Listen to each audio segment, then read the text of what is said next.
This is 6-time IFBB Bikini Pro Champion Brina Martinez, and I take ZMA5 to make sure that I get the zinc, magnesium, and vitamin B6 needed to keep my immune system healthy and snack strong.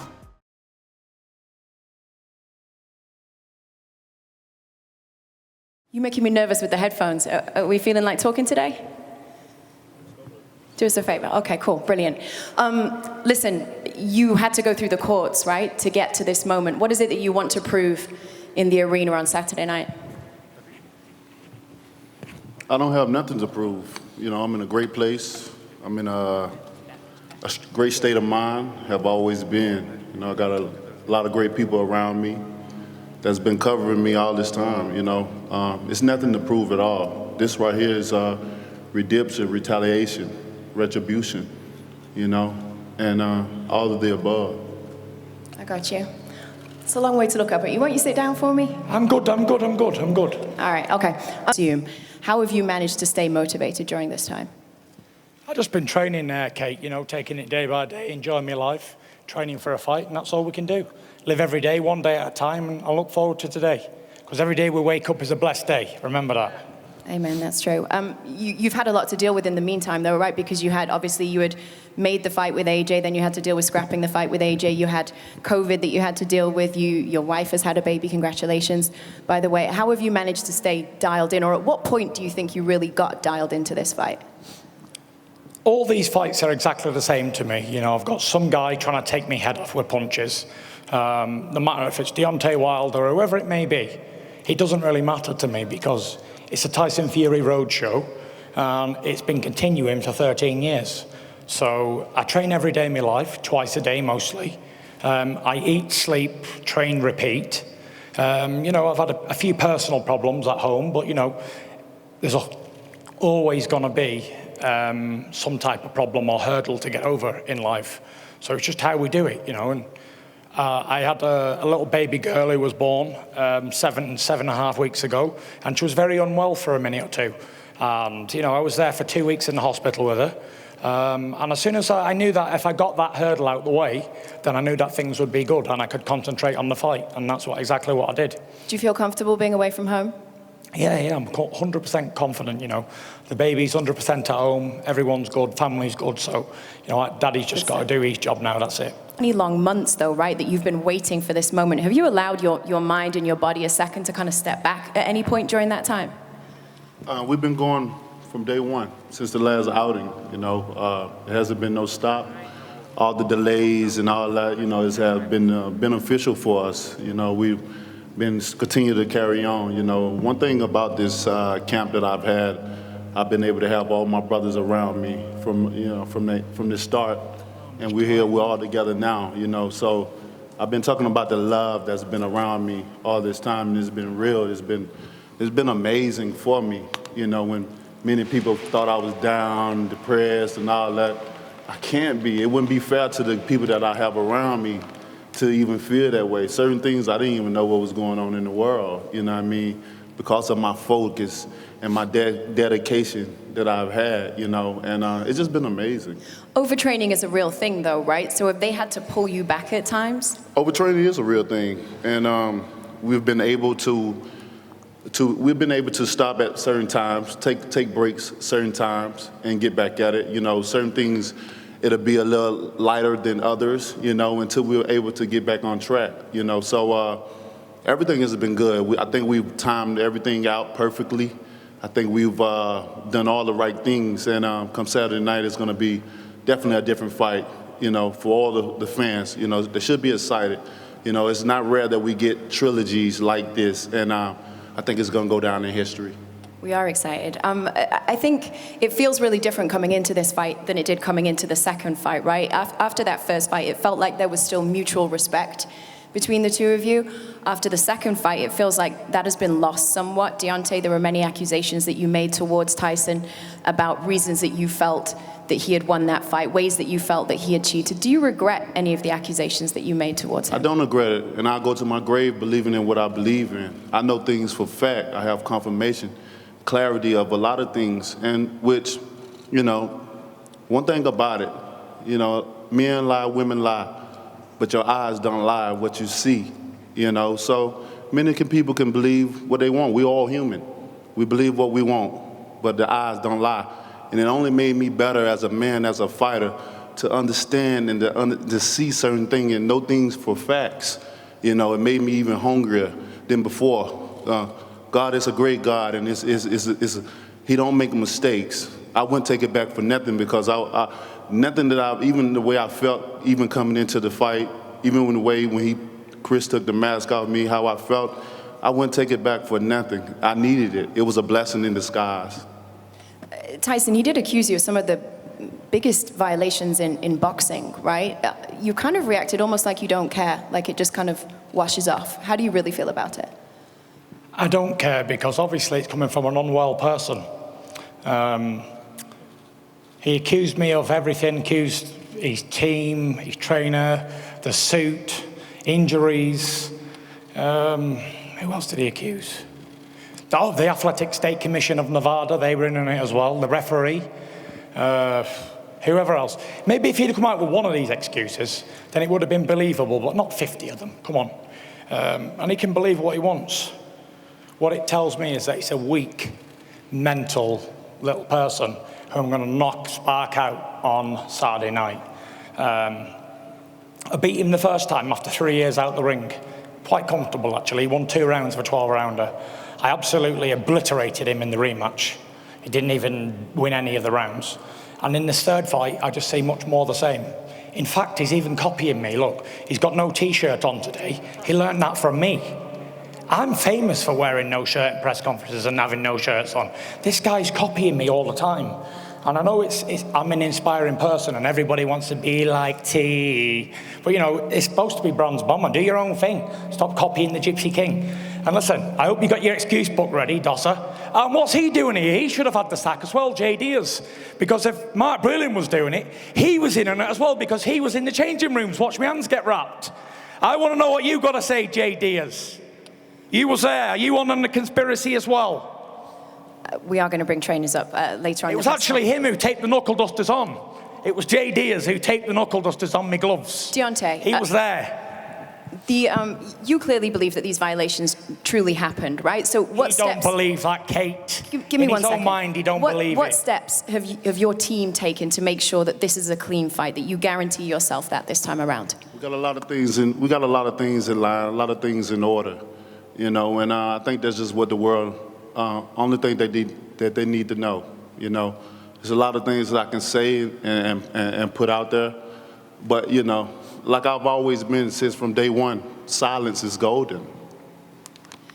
Do you think you've put yourself under more pressure with all the reasons about why the loss in the second fight happened? Do you now feel under more pressure to come out and look spectacular in this third fight? Not at all. When you know the truth, they said the truth will set you free.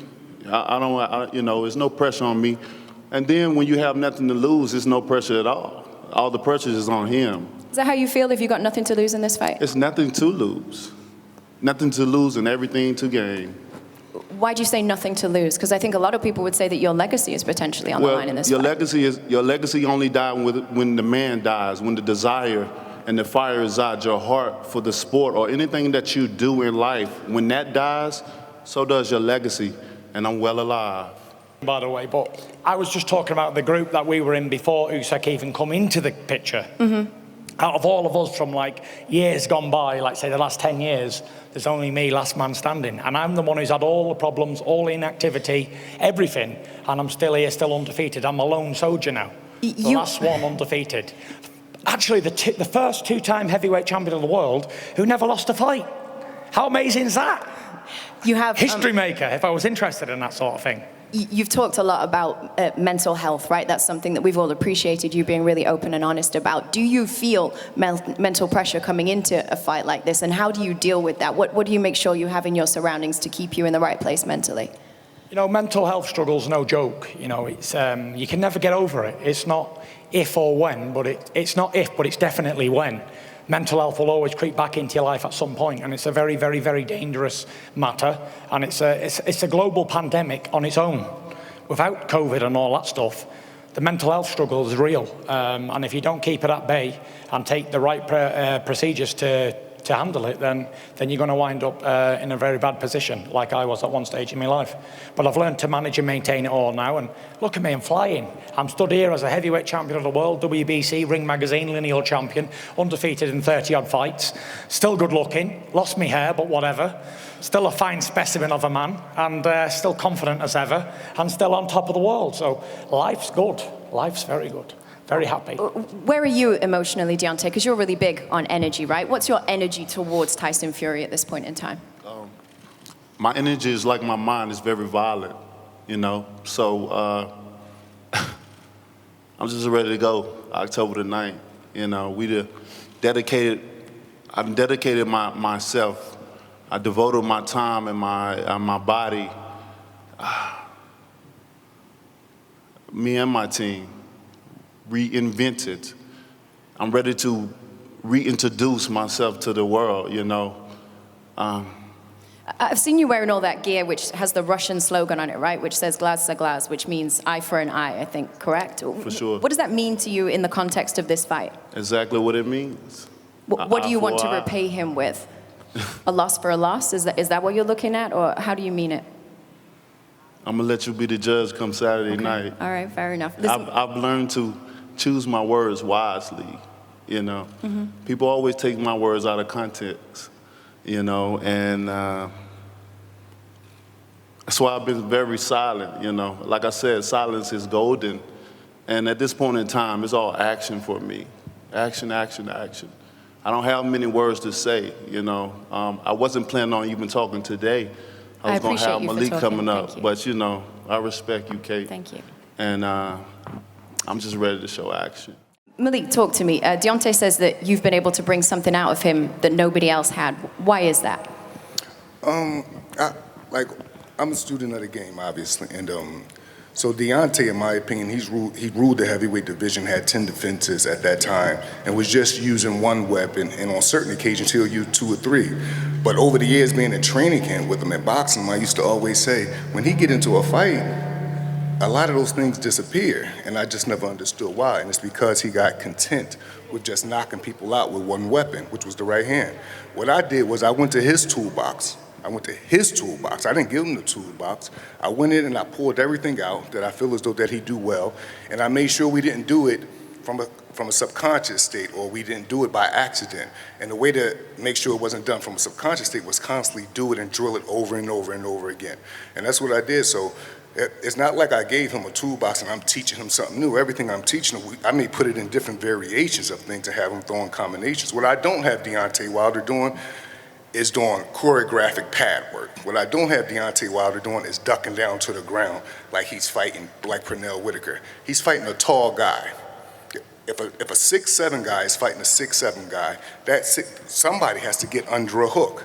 I have tons of examples to prove this stuff. So we'll say some people were saying, well, why do he have Deontay Wilder ducking under a hook? He's a tall guy. Yeah, he's fighting a taller guy too. I don't want my fighter just catching punches. Fury's a big man, small gloves. Catching punches is damaging too. I don't want my fighter just parrying punches. I want him to be able to slip punches, parry punches.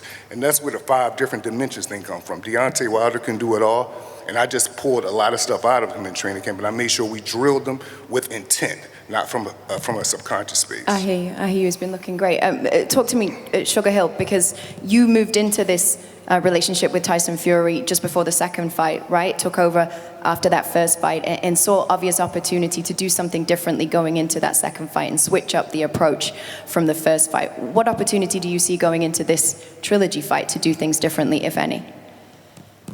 Well, training Tyson Fury has just been pretty much making him better.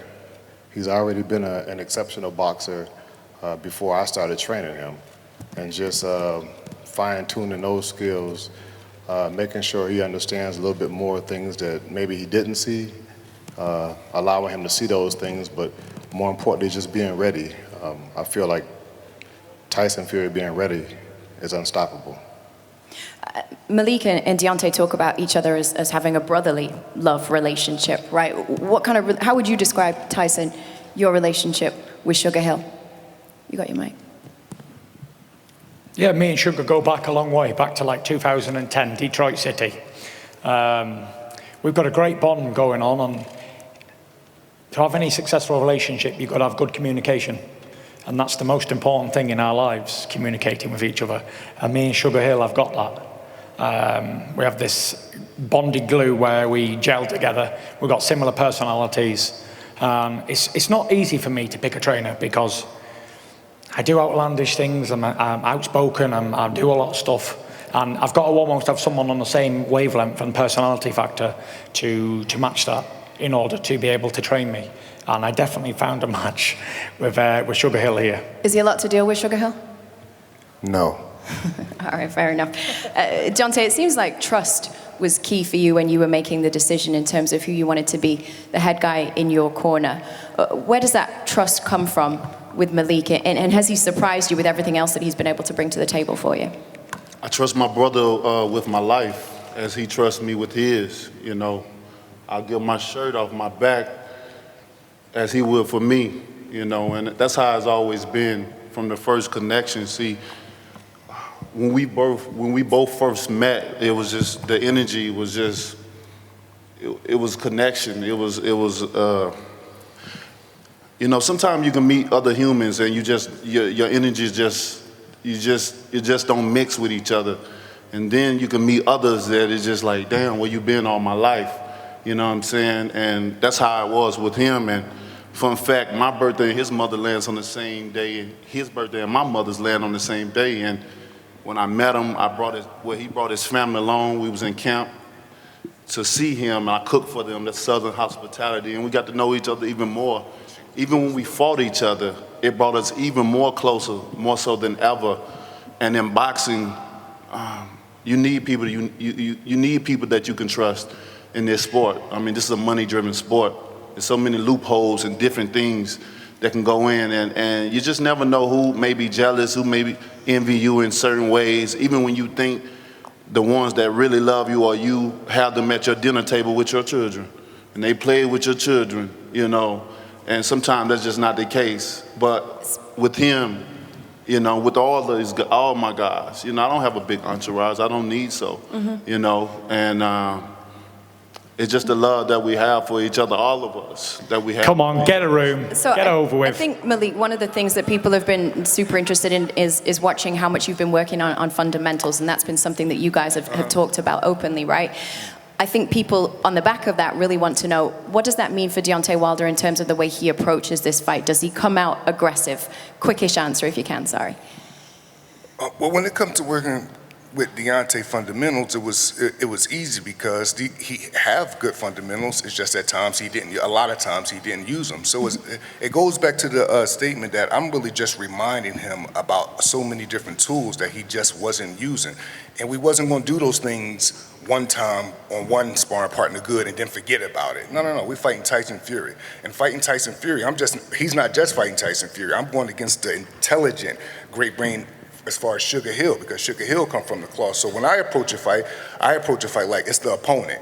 Then it's the brain behind the opponent. And that's strong coming from over there. And what that did was it created a fervor, an anger kind of. So when I would do film study and I would have scheduled 10, 12 rounds for him to spar, I'd say, no, we're doing 16 rounds. I'm gonna stay up till 5 a.m. to do film study. I'm gonna call you at 2 in the morning to get you up. I'm gonna make sure Joey Scott is on you because I know who we're facing. And knowing who you're facing and how he's likely gonna come out, do you start equally as aggressively? Is that the game plan? The game plan is we have an answer for anything Tyson Fury do. Anything. In any fight. Do you have to work to keep his confidence at bay just to make sure that he keeps that in check, that Deontay is a dangerous opponent? No, that wouldn't be true. Tyson Fury he's very conscious of Deontay Wilder, his abilities as well as myself, being conscious of him. And it's just being sharp, it's just staying focused. And it's also just learning more, you know.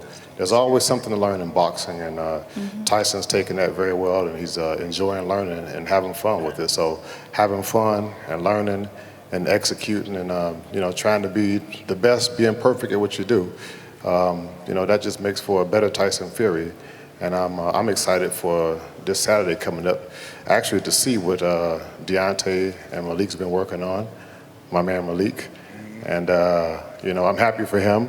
And I want to see what they have. I mean, I know Malik for a while, and you know, it's exciting. It's exciting to be in this position, you know, going against Malik, and you know, just seeing what we know, where we come from, and put it all to work on Saturday. Yeah, it's exciting. I do believe in what they've been doing and what they've been working on. I've seen some of the clips, and it makes me more excited to get up and to get Tyson going even more, just like myself, since we're so much similar. And just expecting nothing but the same, but a knockout. This is now going to be the opportunity for the fighters to give their final address to the media, to everybody watching, to all the fans out there at home. Deontay, it's the last time that we're going to ask you to do this. I know you particularly are sick of the media this time around. You can have your opportunity to give your final comments. What more that I can say that hasn't already been said, you know? I just tell you guys to prepare yourself and prepare yourself on the battlefield and get ready for war. Because this is right here is going to be an amazing fight come October the 9th. And as you see, I'm wearing my red outfit, so I want it back in blood. And I'm looking forward to it. And I'll see you guys there. We're going to do a face-off one final time. We have a huge show coming up for you on Saturday night. Massive respect. No, we're not going to do. I apologize. No. What you say no? Bob Arum says no. Bob Arum says no. All right, we're going to leave it there. Listen, we do have a television show still coming up. Deontay, I appreciate you. Thank you very much, sir. It was good to see you. God bless you. Hell yeah. Well, I've got a lot to say, actually. Here's something that I think I need to say. It's like, Wilder said that I only won the second fight because I cheated, but then he goes and changes his whole team and does all this extra training and trains as hard as he's ever trained and bring on all his team and all that. So I asked the question is, if I only won because I cheated, what was the point in changing everything and doing all this other work? Can anybody answer that question? I know he can't, doesn't have the brains to.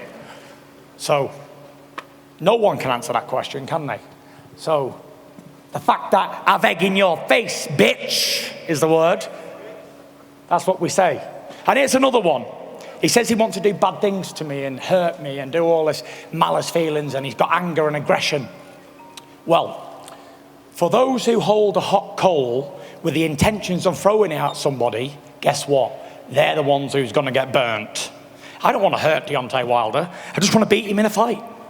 And he knows what he's saying is lies. And deep down in his soul, he knows that he lost. And he'll lose again. And he lost the first time, he lost the second time, and he's going to lose the third time. And guess what? After this fight, he'll be back working in that fast food chain that he was working at earlier on in his career.